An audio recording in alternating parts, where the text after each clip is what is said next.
Hello. So there's a lot of improvements that are happening around the world today. Yet there's a large global population that still lives below the poverty line, or the income inequality is rising.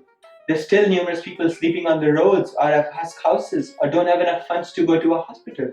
And you could argue that these people stand where they are because of their unwillingness to succeed or unwillingness to work hard, but that cannot be it. After all, majority of the farmers work about 10 to 14 hours a day. Their incapability to perform well is not the only reason, it cannot be. So, one of the reasons for this disparity could be an unequal distribution of resources. Hang on, there's more to this idea. Imagine it like this: there's a person already living under the poverty line. How will he manage to educate his children to get more resources than he got as a child? And therefore, in this positive feedback, the future generations would continue to suffer. And it's vice versa for the rich and wealthy, where there are more resources available for them as the generations move on. So, in some way, the privileged are taking the resources that maybe belong to someone else, and this makes it our responsibility to work towards a change. In one way, the cycle of poverty can be broken is through a third party support, when someone walks into a life of someone else as a savior who picks the family up and puts them on a pedestal.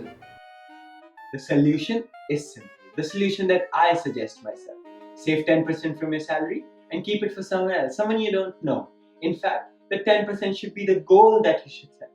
Actually, the 10% doesn't even matter. It's about the psychology of working for others. In a study done, the participants were given an envelope to choose from. The envelope either had a $5 note or a $20 note, and an instruction saying whether they should spend the money on themselves or someone else.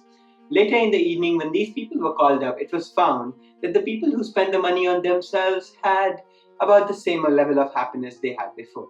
But the people who had spent the money on someone else had an increased level of happiness, irrespective of whether they got a $5 note or a $20 note. So choose a percentage depending on your financial status, but the important aspect is being devoted towards the percentage that you set.